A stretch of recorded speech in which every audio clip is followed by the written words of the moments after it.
أعوذ بالله من الشيطان الرجيم بسم الله الرحمن الرحيم إن الحمد لله نحمده ونستعينه ونستغفره ونعوذ به من شرور أنفسنا وسيئات أعمالنا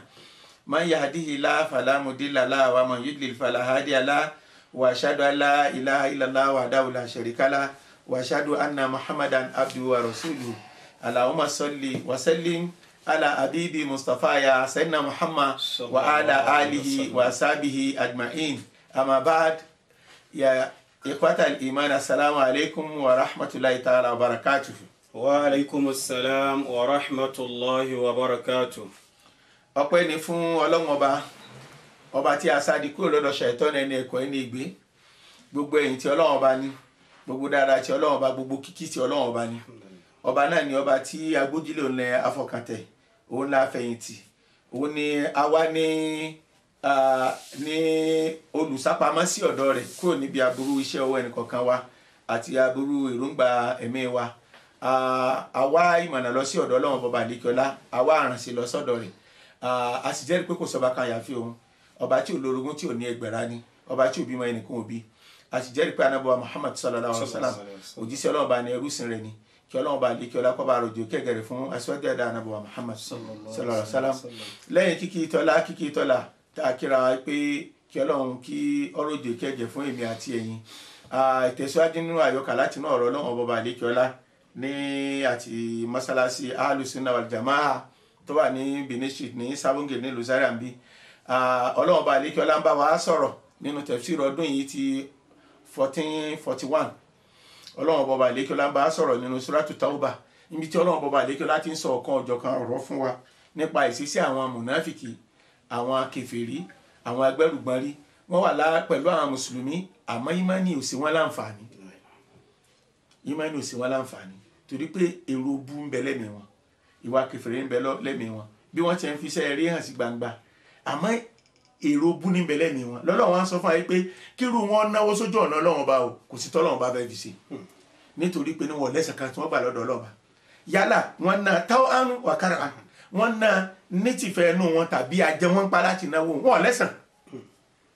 lẹ́sàn. Ẹ̀rí pa mùsùlùmí kú oríire jàmá. Alhamdulillah. Ìmánì ṣe pàtàkì jàmá, gbígbọ́ Ọlọ́run bá gbọ́ ó ṣe pàtàkì. Torí tó bá fẹ́ ṣiṣẹ́ tó fẹ́ kí iṣẹ́ rẹ̀ kó jẹ́ àtẹ́wọ́gbà, ìkíláàsì gbọ́dọ̀ wà ń bẹ̀ o, ó gbọ́dọ̀ jẹ́ iṣẹ́ ẹ̀sà lè ń ṣe fọ́lọ́run ọba, iṣẹ́ ẹ̀sà lè ń ṣe fọ́lọ́run ọba, àníyàn yẹn sì gbọ́dọ̀ dá lórí tí ń ṣe. Àwọn kèfèrí wọ́n sórí ibú nítorí pé wọn ò ní ìmánì, sí wọn ò sì láníyàn rẹ̀. Ọlọ́run á mú àtẹ̀síwájú lónìí pé fala tu'jibuka amwaluhum.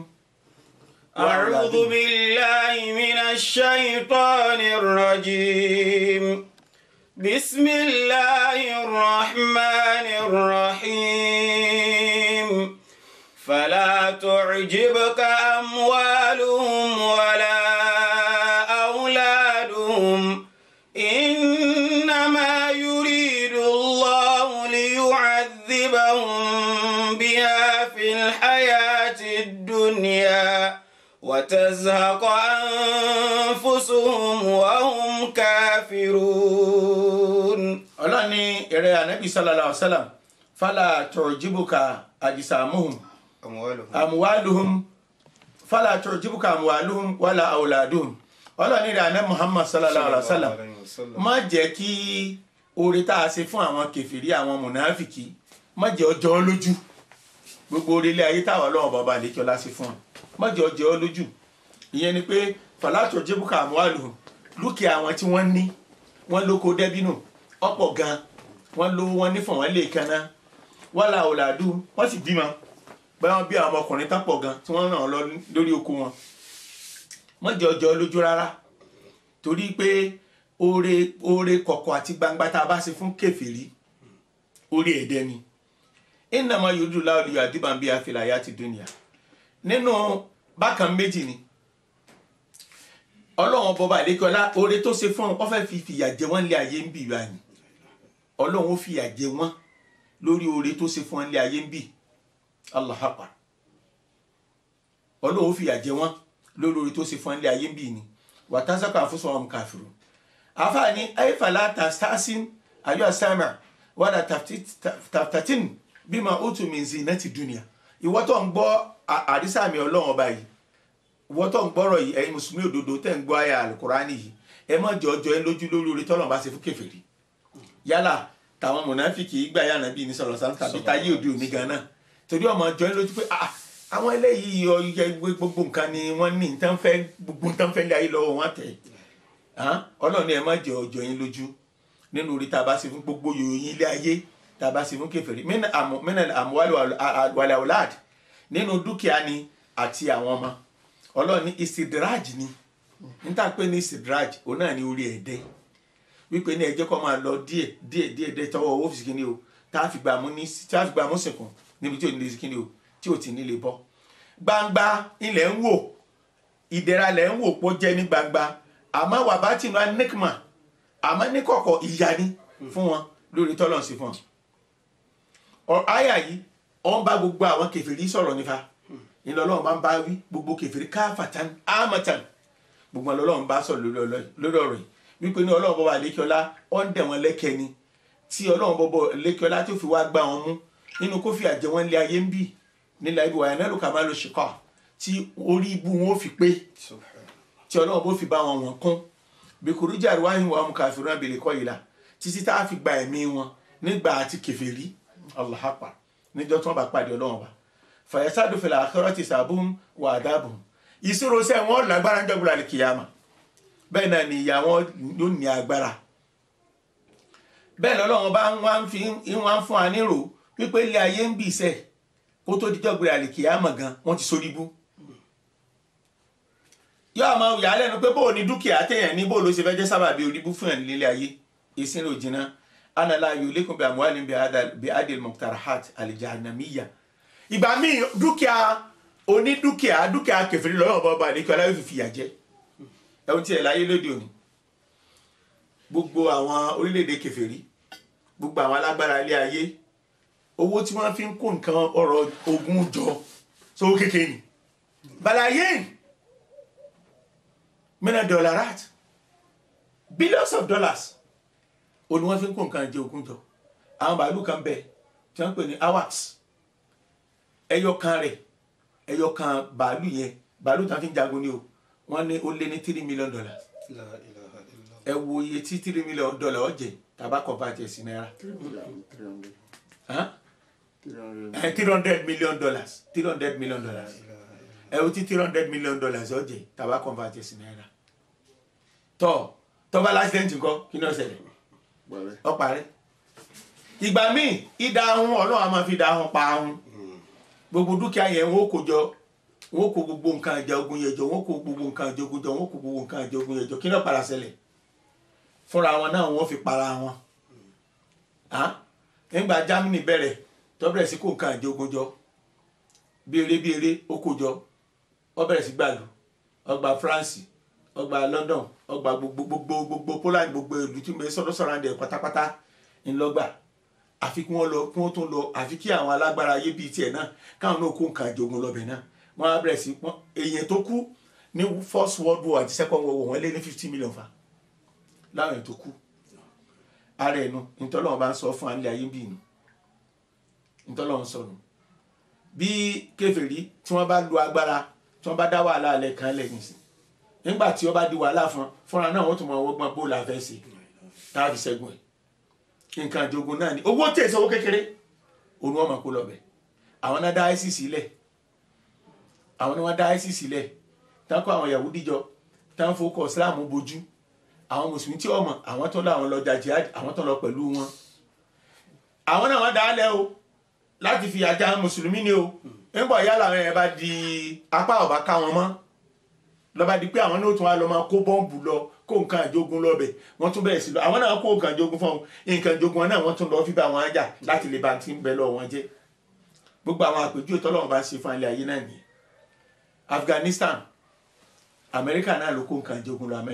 Afghanistan. Gbogbo àwọn Osama bin Laden, gbogbo wọn náà ṣe pẹ̀lú Amẹ́ríkà nípa pé kí ni o, bó ni Soviet Union bó ló sì fẹ̀yìn kanlẹ̀.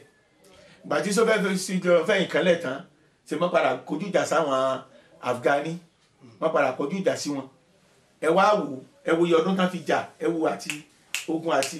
1990 kọ́ ni wọ́n ti ń jagun yẹn bọ̀. ẹ wá wò wọ́n padà wá ṣe súlù ní lásìá ni o àbíyá náà ni wọ́n ṣe súlù pẹ̀lú àwọn Taliban nígbà ní pápá àwọn ọ̀ka àwọn Taliban ńlọ Ọlọ́run bá ká má jẹ ọjà lẹ́nu pé bóòlù Ọlọ́run ṣe á ṣe dúkìá fún yàn torí ọ̀rọ̀ Al-Qur'an gbà ní Ọlọ́run bàbá àdékọ́lá máa bá a sọ̀rọ̀ lówelówe wàtázàkọ̀ àfúnṣọ àwọn kàfírù Ọlọ́run ni fúnra wọn náà ni ó ṣe kíní o àwọn náà ni wọ́n gbógun jara wọn fúnra wọn náà wọ́n rárá wọn tèta nípa ìwà kèfèrí ọwọ́ wọn fúnra wọn ni wọ́n kó fìtínà wọn kó bá wọn lọ́lọ́run sọ láyé pé náà máa yóò dùn láwọ́ lu àdébàwọn bíyà fil hayati dunya Ọlọ́run bá àdékọ́lá pẹ̀lú tí wọ́n ń ṣeun Ọlọ́run bá àdékọ́lá fẹ́ fi ìyà rẹ̀ jẹ wọ́n nílé ayé ni nígbà Ọlọ́run bá fi ìyà rẹ̀ jẹ wọ́n nílé ayé tán tó bá tún dijọ́ gbọdọ̀ àlìkìyàmà Ọlọ́run àtún lọ fi ìyà míì jẹ wọ́n Ọlọ́run bá ní. ويحلفون بالله إنهم لمنكم وما هم منكم ولكنهم قوم يفرقون. Ọlọ́run ní ويحلفون بالله إنهم لمنكم وما هم منكم ولكنهم قوم يفرقون. Ọlọ́run bá ní ẹgbọ́ tí àwọn mùnáfìkì tí wọ́n mọ̀ búra wípé ní mùsùlùmí làwọn ara ẹ̀yìn mùsùlùmí làwọn á ṣe wípé lọ́kàn náà làwọn jẹ́ pálẹ̀pẹ̀ láà mùsùlùmí nítorí pé ní kíni wọ́n wọ mọ́sáàsì wá kírun wọ́n sì láwọn ń gbàwẹ̀ wọ́n láwọn ń ṣe yọ sàká wọ́n láwọn ń ṣe ìbádà wọ́n mọ̀ búra fún yín pé ní innahum mu'minuna mithlukum wọ́n mọ̀ láwọn mùmínì láwọn náà bíi tiyín wa ma hum minkum Ọlọ́run bá ní wọ́n èé sára yín o torí pé wọ́n èé ṣe mùmínì fil waqi' wọ́n èé ṣe mùmínì nítorí kí ni ìwà kèfèrí ń bẹ lẹ́mìí wọn ìwà kèfèrí ó ń bẹ lẹ́mìí wọn ẹ̀mí wọn sì ti dípẹ́ta gbogbo ọ̀fun wọn ó ti jẹ́ra lákìn náà nǹkan mú jùbánà ikọ̀ kan ni wọ́n tí wọ́n jẹ́ ojo tí wọ́n ń bẹ̀rù ogun yakhafuna an taqtuluhum torí kẹ́ ẹ má bàa pa wọ́n ńlọ́jọ́ ọmọ fi Islam bójú àwọn náà bá jáde sí kirikiri pé kèfèrí làwọn ni lidhalika yazaruna lakum al-islama tọkíyàtà ìtọ́jẹ́ ká máa ṣe túkìá nù tí wọ́n fi Islam hàn tó sì jẹ́ pé ní kíni o ìwà kèfèrí ń bẹ lẹ́mìí wọn yuriduna bil imani al-kadhib al-fajira wọ́n sọ pé àwọn ní imani àmọ́ imani kíni bẹ lẹ́mìí wọn imani yẹ̀bùyẹ̀bù imani tí ó sì ń kankan so gbogbo èrò wọn gbogbo walakinnahum qawmun yafraqun ìjọ tí àwọn tí wọ́n máa kó fìtínà bá jàmá ìní wọn wọ́n pín àwọn mùsùlùmí yẹlẹyẹlẹ kẹ́nu àwọn mùsùlùmí wọn ṣọ̀kan ntí ń bẹ lẹ́mìí wọn nìyẹn ولو لا يجدون ملجأ أو مغارات لو يجدون ملجأ أو مغارات أو مدخلا لولوا إليه وهم يجمعون. ọlọ́ni لو يجدون ملجأ أو مغارات أو مدخلا لولوا إليه وهم يجمعون. ọlọ́ni mọ pò táwọn mùnáfìkì wà fa wọn ò rí bí sásì nípa tí wọ́n bá rí àyè kan tí wọ́n bá rí ibì kan tí wọ́n sá lọ tàbí rí ibì kan tí wọ́n sá gbà tàbí inú ihò kan ni wọ́n sá kó sí ni tàbí òkè kan ni wọ́n sá gùn lọ wọn ò bá ti ṣe bẹ́ẹ̀ o lè yẹ́sùn mi nàlẹ́ kátà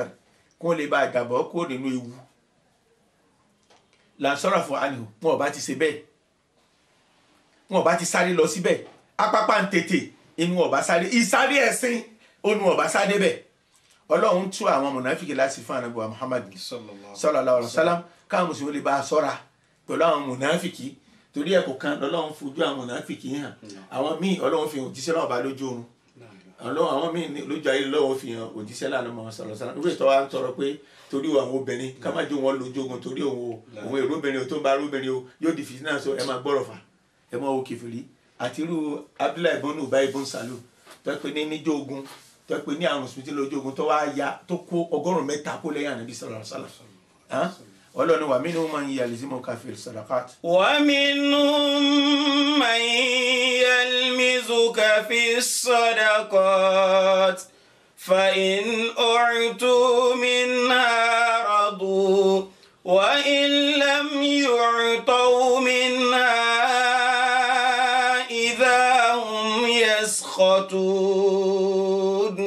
ọlọ́ni wà mínú ma yalmizuka fil sadaqat ń bẹ nínú àwọn mùnáfìkì tó pé nítorí ẹrù ogun tó pín ni wọ́n fi yàn ọ́ sọjú ni wọ́n fi kórìíra rẹ̀ ìrànà Muhammad sallallahu alaihi wasallam tó bá fẹ́ pín sàrákà ìyẹn zakat wọ́n kó wá nígbà míì torí pé Ọlọ́run bá ní darí Ànábì sallallahu alaihi wasallam bí ṣe pín nǹkan níjogún Hunain gásátù Hunain Ànábì sallallahu alaihi wasallam àwọn ará Mákà l'Ànábì ń fún lẹ́rù yóò fi lé lọ́gọ́rùn-ún ràkúnmí ilé ọgọ́rùn-ún màálù ilé 50 ilé 30 àwọn mùnáfíkì wá dún wọn wò pé kí làwọn afẹ́ rí pín máa ń gbàjọba pín gbogbo tó àlẹ́ kìlókù tá a fẹ́ pín mọ́ lẹ́mìí tiwọn lọ in tó sì dà wọn láàmú náà ní pípín nǹkan dúkìá ayé ohun tó dà wọn láàmú àmì ilé nǹkan lọ́dọ̀ òjíṣẹ́ lọ́wọ́ bá láàmú sallallahu alaihi wasallam àtàwọn ànsárì torí ìdùnnú àwọn ànsárì ni pé káwọn padà sí gbòòrò Mádínà pẹ̀lú òjíṣẹ́ láàánú Muhammad sallallahu alaihi wasallam Ọlọ́run ní nígbà tí ọba ń pín ẹrù ogun ibi tí wọ́n ti máa kórìíra èrò òjíṣẹ́ náà bá ní sallallahu alaihi wasallam tó bá fún ọ ní tọ́pọ̀ inú wọn dùn sí ọ wọ́n máa sọ̀rọ̀ dáadáa àmọ́ jọ́ mi ìtọ́ bá ní pétọ̀ ẹ̀yin eléyìí tẹ̀sẹ̀ gbà Islam ẹ̀yin láàfún lẹ́rù lónìí ẹ̀yin tẹ̀sí wà ní Islam ti pẹ́ díẹ̀díẹ̀ láàfẹ́ ẹ̀yin tẹ̀ tó wà fún ọ ní tí wọ́n ń fẹ́ sákàtú àlékà wà àbúk wọ́n bá jù náà bínú sí Ànábì sallallahu alaihi wasallam wọ́n máa sọ àìdáńpé òjíṣẹ́ náà bá àgbà pé òjíṣẹ́ náà bá sallallahu alaihi wasallam káàní yá sí mu gànà ìmú Hunain níjogún Hunain náà ni fàjà rajulun minal munafiqin ọ̀kan láwọn munafiki bá bá faqala la u'dil ya Muhammad fa innaka lam ta'dil inna lillahi wa inna ilayhi raji'un ní máa sọ fún jìlọ bá sọ̀rọ̀ pé ṣe dédé nínú tó ń pín yìí ò ṣe dédé pàápàá nínú ẹrù tó ń pín nínú pípín tó ń pín nǹkan faqala lahu sallallahu alaihi wasallam Ànábì wa pé waylak wa man ya'dilu idha lam a'dil Ànábì ní gbé kó máa bẹ fún ọ tí èmi ò bá ṣe dédé ta ló tún kù tí ó tún ṣe dédé èmi ò ti ṣe Ọlọ́run bá ti ń bá ṣe dédé ta ló kù tó fẹ́ ṣe dédé faqala Umar ya Rasulallah idhan li adrib unqa sẹ́nà Umar ní ilé òtí náà bá jọ dá fún mi kí n bẹ́ orí ọkùnrin burúkú ìdánù ara àwọn mùnáfíkì Allahu akbar faqala lahu sallallahu alaihi wasallam Ànábì wa sọ pé da'u ya Umar fílẹ̀ fa innahu lahu ashaban yaqra'una al-Qur'an bó ṣe ń wò kì í sọ nìkan ọ̀rọ̀ tó sọ kì í sọ nìkan lọ́sọ ó láwọn sàbí òun náà láwọn èèyàn àwọn ọmọ lẹ́yìn tó jẹ́ pé yaqra'una al-Qur'an wọ́n sì ń ka al-Qur'an la yujawizu tarakihim Kùránì tí wọ́n ń kà kọjá ọrùn wọn báyìí wọ́n ṣe láwọn ka Kùránì tó kọjá ọrùn wọn ìyẹn ni pé kò tó ẹ lókè ìbílẹ̀ tàbí pé àwọn mọ̀lẹ́kọ̀ tí wàá gbé wípé iṣẹ́ rí tẹ́sí ní ẹjẹ́ lọ gbé fọlọ́wọn bá lókè yamrukuna mina dín kàmá yamruku sáà mina romya Allahu akbar Ànábì sọ̀rọ̀ sani pẹ̀lú wọ́n mọ̀ jáde kó nínú Islam gẹ́gẹ́ bí ọfà bí ṣe máa jáde kó nínú ọrùn bẹ́ẹ̀ ni wọ́n ṣe máa ta bọ́ọ̀n tó máa ta bọ́ọ̀n kó nínú ẹ̀sìn Imam Bukhari ló gbà wá ẹ rí pé mùnáfíkì sórí ibú ọlọ́mọdé sórí ibú ọlọ́ni wàlá annahum radu. ولو أنهم ردوا ما آتاهم الله ورسوله وقالوا حسبنا الله سيؤتينا الله من فضله ورسوله إنا إلى الله راغبون. ọlọ́ni wàlọ́ annahum radu ma atahum Allah wa rasuluhu tó bá ṣe wípé ní wọ́n dunnú sí tó jíṣẹ́ tọ́lọ́wọ́ bá àtòjíṣẹ́ rẹ̀ pín fún wọn ni ẹ wo ìgbé bàbàrà tọ́lọ́wọ́ sí fún àlẹ́bùwà Muhammad sallallahu alaihi wasallam ọlọ́ni tí wọ́n pè ń tà ń sọ ni pé Ànábì la yantiqu anil hawa kì í sọ̀rọ̀ fẹ́nu inú wa illa wahyun yuha àyàfi sẹ́ta bá rẹ̀ sí gbogbo táwọn Yorùbá ṣe pẹ̀lú gáìdì ni Ọlọ́run ọba àlékọ́lá ní tí wọ́n bá yọ́nú sí tí Ọlọ́run ọba àti òjíṣẹ́ rẹ̀ pín fún wọn láó yẹn àdájú charity àbí àmọ́ jàwábù charity ò sí mẹ́ Ọlọ́run ní law annahum radu ma atahum Allah wa rasuluhu tó bá ṣe pé ní wọ́n yọ́nú sí tí Ọlọ́run ọba àlékọ́lá pín fún wọn ni lakana khairan lahum kì bá máa lóore fún wọn o kì bá máa lóore fún wọn o indallahi wa akram kò bá máa lóore fún wọn kò bá máa jẹ́ nǹkan àpọ́nlé fún wọn lọ́dọ̀ Ọlọ́run ọba wa atka wa abar kò bá jẹ́ ìbàjẹ́ ògóńgó ìpayà Ọlọ́run ọba àti ṣe dáadáa Ọlọ́run ni èèyàn ní pé tán bá yọ́nú sí tí Ọlọ́run ọba tó ṣẹlẹ̀ tó fún wọn àmọ́ kí ni tó wá padà ṣẹlẹ̀ Ọlọ́run ni wa qalu hasbunallahu sayu'tina Allahu min fadlihi tí wọ́n á tún wá sọ wípé Ọlọ́run ọba sí kí ni Ọlọ́run ọba tó fún wa a sì mọ̀ pé Ọlọ́run ọba àlékí ọlá nínú ọlá rẹ̀ yóò pèsè fún wa tó yẹ pé ni wọ́n á dúpẹ́ lórí tí Ànábì sallallahu alaihi wasallam tó pé fún wọn tínú wọn dùn wa hamidullah ala ma nalahum wa shakaruk tí inú wọn dùn lórí tó pín fún wọn tí wọ́n tún wá dúpẹ́ lọ́rẹ̀ ìrẹ̀ òjíṣẹ́ ńlá Muhammad sallallahu alaihi wasallam tí wọ́n bá ṣe léyìn ni kò bá máa lóore fún wọn o làkàna dhalika khairan lahum kò bá máa lóore fún wọn lọ́dọ̀ Ọlọ́run ọba o kò bá máa jápọ̀nlé fún wọn o kò bá máa jẹ́ ẹrù àpọ́nlé ńlá fún wọn níwájú Ọlọ́run ọba àlekọ́lá wa qalu hasbunallahu tí wọ́n tún wá sọ gbólóhùn tó dáa jáde lẹ́nu pé Ọlọ́run ọba tó fún wa sayutina min fadli wípé ní Ọlọ́run ọba yóò pèsè fún wa láti ọ̀dọ̀ rẹ̀ inna ila Allahi ragibun sayutina min fadli wa rasuli wípé ní yóò pèsè fún wa látọ̀dọ̀ ara rẹ̀ àti látọ̀dọ̀ òjíṣẹ́ rẹ̀ inna ila Allahi ragibun táwọn sọ pé ní ọ̀dọ̀ Ọlọ́run ọba ńlá ń jẹ̀ràn kan sí bóun ní bá sì dáa tó fún wa gbólóhùn táwọn mùsùlùmí nù gbólóhùn táwọn mùsùlùmí léwu pé kàfáàná fadlullah wa in'amu alaina wípé ní Ọlọ́run ọba tó fà wá o àti àánú rẹ̀ tó sì fún wa wa radina bima qassama Allahu lana ìtọ́lọ́run pín fún àwa yọ́nú sí sayarzuquna Allahu ma huwa afdalu minal ghanaim wa sadaqat Ọlọ́run bó sí oore míì fún wa yàtọ̀ sí oore ẹrù ogun tá a kó ghanima àti àtowó zaka wà nánú ragibuna fi fadlillahi wa ikrama tẹ́sí tí wọ́n sọ pé ní orí Ọlọ́run bá àánú Ọlọ́run bá làwọn retí àtàpọ́nlé rẹ̀ ká ní rúgbólò yẹn lọ́jà lẹ́nu wọn bó ní ìbá ti dáa tó àmọ́ ń gbọ́ pé ní èyí tí ń bẹ lẹ́mìí wọn ò dáa kò lè jẹ́ kí ọ̀rọ̀ orí òun kó sí kí ni o kó jáde lẹ́nu wọn Ọlọ́run á tẹ̀síwájú láti ṣàlàyé fún wa pé ẹrù zaka bó là sí máa pín Ọlọ́run bá lékè ọlá ní. إنما الصدقات للفقراء والمساكين والعاملين عليها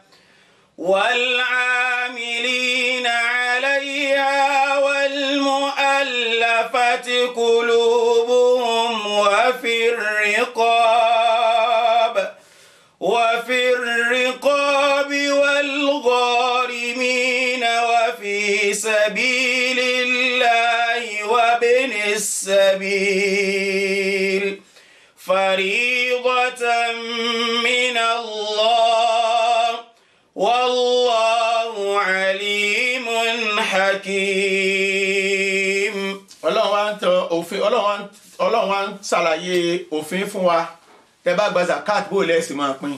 Ọlọ́run ní innama sadaqatu lil fuqara'i wal masakini wal amilina alayha wal mu'allafati qulubuhum wa fir riqabi wal gharimina wa fi sabilillahi wa ibnis sabil faridatan minallahi wallahu alimun hakim. Ọlọ́run bá ní ìrẹ́ Ànábì sallallahu alaihi wasallam ẹ máa gbọ́ o tẹ́ bá fẹ́ pín zaka àwọn tó lẹ́tọ̀ọ́ kẹ́ pín zaka fún ìkànnà àwọn èèyàn mẹ́jọ yìí ni o ìran mẹ́jọ ni a máa pín zaka sí àkọ́kọ́ nù wọn nínú ẹni àkọ́kọ́ tó lẹ́tọ̀ọ́ sí zaka wọn náà ní al-fuqara alladhina yamlikuna illa qalil àwọn tí wọn ò ní àfi díẹ̀ náà kò tó wọn àwọn là ń pè ní fuqara àwọn tí wọ́n ní díẹ̀ àmọ́ kò tó wal masakin àwọn tí ò ní rárá nìyẹn wọn ní pa wọn àti ẹ̀ ní nǹkankan àwọn ni masakin àwọn là ń pè ní akigbábọ́à àwọn bàbá wa ní fúkàrà àwọn ní alágbe wọn láwọn alágbe ní jẹ́ báwọn wọn ní masakin àwọn lakigbábọ́à èmi ọmọ yàtọ̀ láàrin méjì alágbe àti akigbábọ́à so àwọn tọ́lọ́ ń sọ fáwọn aláìní pé fúkàrà àwọn tá ní díẹ̀ wọ́n ní kò tó àmọ́ àwọn masakin àwọn ni àwọn tí ò ní pa gẹ́gẹ́ bí ọ̀kan nínú àwọn àgbà onímọ̀ lugha Yunus bóyí sàlàyé pé sa'atu arabiyan afakiru ant olùgbé lọ lárúbáwò kò kàn pé ṣé alágbe ni wọ́n ní fakọ́lá làbál miskinu wallah ó ní pé akígbábọ̀ là ń lo òun ò ní rárá ni wal amilina alayha alhamiluna alayha náà làwọn òṣìṣẹ́ tí wọ́n ń gba zakati jọ àwọn tí à ń rán káàkiri pé ẹ lọ gba sàkáwá ń bí ẹ lọ gba sàkáwá lọ́hùn á fún wọn ní owó iṣẹ́ wọn torí pé ní wọn ò gbọ́dọ̀ mú nǹkan kan nínú owó zaka ìyẹn nìkan kọ́ tán bá lọ wọn pọ̀rọ̀ pé nígbà tí a wá dọ̀hùn wọ́n bomi lélẹ̀ wọ́n bomi lélẹ̀ kò tí ń jẹ́ bẹ́ẹ̀ o torí pé ibi tí tanitani títí tàkọ́ sí ni lẹ́nu nù so wal amilina alayha alujubatu ladina yajma'una azakata min al-agniya fayuto lahu walau kana hasanul hal kódà kó sí olówó lẹ́ni tí ń gba zakájọ á sanwó ọ̀yà rẹ̀ fún kó lè bá a mọ̀ pé iṣẹ́ tó ń ṣe afún ní asanwó rẹ̀ fún kò wá dé pé ọmọ àmọ́ dá zaka lọ́nà tàbí ọmọ dọ́gbọ́n pé ẹ sáàmùyìn wa ẹ bá ń fi yun pamọ́ irú ètí ń ṣẹlẹ̀ ní orílẹ̀-èdè wa níbi ìkọlọ̀ nkọ́sọ́ àkọ́sọ́ ẹ̀mọ́ ni wa. ọlọ́ni wal mu'allafati qulubuhum àwọn èèyàn tí wọ́n pe ní mọ́ni wọn lẹ àwọn èèyàn tí mọ́ni wọn lẹ pàápàá jẹ́ àwọn tó ṣẹ̀ gba Islam àwọn tó pe náà Nabi sallallahu alaihi wasallam ó fẹ́ fa ọkàn wọn sínú Islam bí Sọfánà ọmọ Umayya àti Al-Aqra àti Uyayna tí Ànábì sallallahu alaihi wasallam fún ọlọ́pọ̀lọpọ̀ dúkìá nígbà tí wọ́n lọ sí ojú ogun Hunain Sọfánà ní àtọ́ni Rasulullah sallallahu alaihi wasallam wa innahu la abgadu nasi layya famasala yutini ata innahu la abu nasi layya ẹ wo ṣe tí zaka ń ṣe ń gbà mí torí pé ẹni tí ẹ̀mí rẹ̀ ti ń ṣe ségesège tẹ́ bá fún ní zaka ọkàn rẹ̀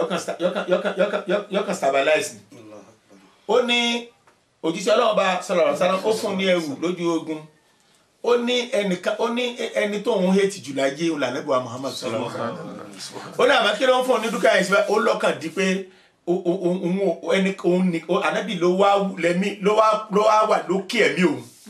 ló wá nífẹ̀ẹ́ sí jùlọ gbogbo àgbáyé Allahu Akbar níta ń sọ nípa tàlífùl kọlbù pé gbàmí àmọ́ pín zaka ẹni tọkàn rẹ̀ ṣe ségesège sí Islam láti fi stabilize ọkàn rẹ̀ kọkàn rẹ̀ ò fi dúró dédé wàá fẹ́ rékọ́ ọ̀bẹ̀ àmọ́ lówó zaka ẹni tó àlòkù ẹrú tó jẹ́ mùsùlùmí ká sọ di ọmọlúàbí gẹ́gẹ́ bí Abubakar radiyallahu ta'ala anhu tó fi dúkìá ara rẹ̀ tó fi ra ọ̀pọ̀lọpọ̀ mùsùlùmí tó jẹ́ ẹrú tó sọ dọmọlúàbí inú ẹ̀ náà ni Bilal bọ́n rọ̀bà apèrún àkọ́kọ́ òjíṣẹ́ lọ́wọ́ sallallahu alaihi wasallam radiyallahu ta'ala anhu tó ṣe pé ní wọ́n sọ di ọmọlúàbí so owó zakat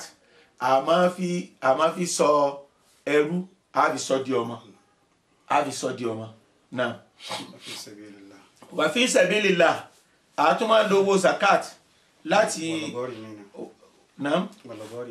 wàlgàrímìn àwọn tó jẹ gbèsè àwọn tó ṣe pé ní gbèsè ti fẹ́ pa wọ́n ti fẹ́ yẹn lọ́rùn torí gbèsè nǹkan burúkú gbèsè ìlànà Ànábì sallallahu alaihi wasallam sọ pé mùsùlùmí òdodo ọmọ jẹ gbèsè ọrùn kú o a máa ṣẹlẹ̀ ńgbà ayé Ànábì sallallahu alaihi wasallam pé ní bí mùsùlùmí kan bá kú Ànábì ó béèrè pé ṣé ó jẹ gbèsè sallallahu alaihi wasallam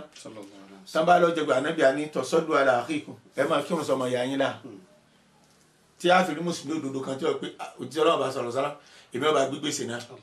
torí pé gbèsè ọlágbára iná ìlànà fi ká máa tọrọ gbogbo pé Allahumma kfini bi halalika an haramika wa ghini bi fadlika a máa sì wá Ọlọ́run dákun gbogbo ẹbí tó jẹ gbèsè pátá Ọlọ́run sàlàyé bá san gbèsè wa wala la ilaha illallah wàlgàrímìn gbogbo olùjẹ gbèsè a máa fi owó zakat a máa fi bá àwọn èèyàn san gbèsè lẹ́yìn táwọn pọ̀ wà ní gbèkùn gbèsè ẹlòmíì gbèsè sì sọ di ẹrú ó lè sọ ọmọ ẹlòmíì dẹrú nígbà bá lọ fọmọ sọfà májèmásí láyé john tó lọ fọmọ yáwó ó sì dẹrú so a máa fi owó zakat a máa bá ní san gbèsè náà wà fi sabilillah a tún máa lo owó zakat láti ná sí ojú ọ̀nà tí Ọlọ́run bọba àlékiọlá owó zakat a máa ná sí ojú ọ̀nà tí Ọlọ́run bọba àlékiọlá pàápàá àwọn mujahidun àwọn tí wọ́n bá lọ sójú ogun tán lọ sójú ogun Islam a máa lo owó zakat láti fi ra nǹkan ìjà ogun fún wọn láti fi ra nǹkan ìjà àti tí wọ́n gùn lọ sójú ogun a máa lò wabni sabil ọmọ ojú ọ̀nà ẹni tó ń ṣèrìn àjò tó ṣe pé ní owó ìjẹ̀nà rẹ̀ tán tí ò sí agbára fún láti tẹ̀síwájú nínú ìrìn àjò yẹn a máa lo owó zakat láti ṣàánú ru ẹni bẹ́ẹ̀ ẹni pé ru ẹ̀ pọ̀ láàrin wa ọ̀pọ̀ láwùjọ wa tẹ́ẹ̀kan wà mọ́sálásí lẹ́nìkan bá dìde lọ́ba ní pé òun lọ Sókótó òun lọ Maiduguri òun délẹ̀ yìí owó ọkọ̀ tán òun ọ̀bọ̀n ó ṣe rìn ẹ ṣàánú òun àmọ́ òpùrọ́ ti pọ̀ ju olódò lọ nísìn àmọ́ ní in Islamic setup ní Islamic bí tá a bá ti ní dawlatun islamiyya ó ní special owó tó ẹ pé ní ó ti wà lẹ̀ fúnra àwọn ẹni bẹ́ẹ̀ tó ṣe pé ní àwọn fi gbọ́ bùkátà wọn ẹlòmíì gan wàhálà ìtẹ́ bá dẹ̀rẹ̀ ẹlòmíì ẹ̀ sì rí pé lóòótọ́ ní í sọ torí pé ẹ rí i pé àwọ̀ ìyà ò sí lára rẹ̀ ẹlòmíì bẹ́ẹ̀ tó pé ní àwọn onídàáná lọ́ọ́ dá wọn lọ́nà tí wọ́n gba gbogbo ẹrù ọwọ́ wọn kò wá kú bí ó sì délé gan so irú àwọn ẹni fẹ́ báyìí àwọn irúfẹ́ ẹni bẹ́ẹ̀ báyìí a máa lo owó zakat láti fi gbọ́ bùkátà wọn ayẹ̀gẹ́gbẹ́ alẹ́bí kọ́ta fi sáfàrì ìyẹn ni pé arìnrìn àjò tó jẹ́ àjèjì tó ṣe pé ní ó wà lórí ìrìn àjò ní ìrìn àjò bá owó bá tán tàbí kọ̀rọ̀nà tí ó gbà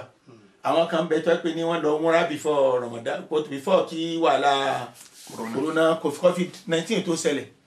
tó pé ní ẹlòmíín bẹ ní country mi wà nísìn tó pé ní airport wọn wà wọn ò rí lédè wọn sì rọ́ǹde àwọn míì ti kú lọ́hùn àwọn míì lọ wọn ọ̀dọ́hùn sórí wọn báyìí nísìn owó tó kó lọ́tọ́ bá ti ná tán irú orílẹ̀-èdè yẹn ó yẹ kó wá àwọn ọmọ ìyá tán jẹ́ mùsùlùmí tó pé wọ́n sì kí ni o wọ́n máa ṣe ìtẹ́wọ́gbà wọn lórí wàhálà tí wọ́n kó sí ọlọ́ni faridatan minallah àṣẹ lélẹ́yìí láti ọ̀dọ̀ Ọlọ́run bọba àlékè ọlá àṣẹ lélẹ́yìí bá a ṣe gbọ́dọ̀ yọ zakanu kọ́ wá di dandan kó tó pé nítorí pọ́ fẹ́ yọ zaka kọ́ wá ní dandan kó pín owó sọ́nà méjèèjọ torí ó depends ẹlòmíì mẹ́tọ́ ló ń gbà láàyè bóyá owó zaka rẹ̀ lè máa lọ bí 1 million 2 million tí ó yọ zakat tàbí 3 million rẹ̀ níbẹ̀ ó lè pín wípé ní eléyìí lára fíṣẹ̀bílì láì yẹn láyé òde òní wọ́n ní ilé ẹ̀kọ́ Islam torí ara jihad tó kú láyé òde náà ni èyàn lè lówó láti dá iléeṣẹ́ rédíò lẹ̀ tàbí iléeṣẹ́ tẹlifíṣàn kan pé tí mùsùlùmí náà jẹ́ tàbí kí wọ́n lò fíṣẹ̀bílì láì yẹn ni pé kí wọ́n fi propagate Islam bóyá ní àwọn orílẹ̀-èdè tó pé ní bírú Norway Iceland àti bẹ́ẹ̀ bẹ́ẹ̀ lọ ní New Zealand táwọn ń bùkátà mọ́sálásí kéèyàn lọ fowó ra ilé lẹ́ńbẹ̀ kó bá wọn kọ́ mọ́sálásí tàbí kó contribute sí jihad tí wọ́n ń ṣe àwọn kan bẹ tó pé ní ibi tí Islam ò dérí làwọn pinnu lẹ́mí àwọn pé àwọn gbé Islam dé bẹ́ẹ̀ wọ́n ti gbé Islam dé Fiji Island gbogbo Malawi yẹn gbogbo ẹ̀ náà ti kiri káàkiri Ọlọ́run sì máa bá Ọlọ́run mọ́ tí wọ́n lẹ́kọ̀ọ́ síbi tí wọ́n dé tí wọ́n kì í rí àwọn convert dáadáa tí wọ́n gbà fọlọ́wọ́n bá tí wọ́n gbà fún Ànábì sallallahu alaihi wasallam so irú àwọn èèyàn bá owó zakat àlèmọ́ sẹ́ǹdẹ̀ sí wọn àmọ́ wọ́n tó pé ní àwọn olùsípọ̀ láàrin tó sọ̀rọ̀ àdìẹ nínú fámìlì nínú ẹbí nínú àwọn tó sọ̀rọ̀ àdìẹ ò ní láti ẹ̀ máa pín sí ọ̀nà mẹ́jọ àmọ́ tó pé lóun bá pọ̀ dáadáa tọ̀ èèyàn lè pín bó tilẹ̀ ó kéré tó èèyàn lè ra filé náà síbi kó ra filé sí kó ra filé síbi àwọn kan bẹ tó pé ní báyá láyé òde òní alewá àti kámárì fún àpèjúwe gẹ́gẹ́ bí wàfí rìkọ́b láti fi ra èèyàn sínú Islam láti sọ̀yàn di mùsùlùmí láti sọ̀dọ̀ ọmọlúàbí Ọlọ́run ní faridatan minallah àṣẹ eléyìí o òfin ni látọ̀dọ̀ Ọlọ́run bá wallahu alimun hakim ní ti pàápàá Ọlọ́run bọba àlékiọlá ọba onímọ̀ ní ọba ọ̀jọ̀gbọ́n ni ẹ̀rí pé ẹ̀rí ètò Ọlọ́run ọba méjèèjọ yìí èwo àṣàdànù wo ló àbẹ tọ́lọ́n bá bí a bùkátà àwa mùsùlùmí lórí ọ̀nà méjèèjọ àdúrà wa gbà kọ́lọ́n kó fún wa ní etí gbọ́ àti àyà gbígbà ìta gbọ́ lónìí Ọlọ́run jẹ́ sí wa láǹfààní subhanaka Allahumma wa bihamdika ashhadu an la ilaha illa anta astaghfiruka wa atubu ilayk.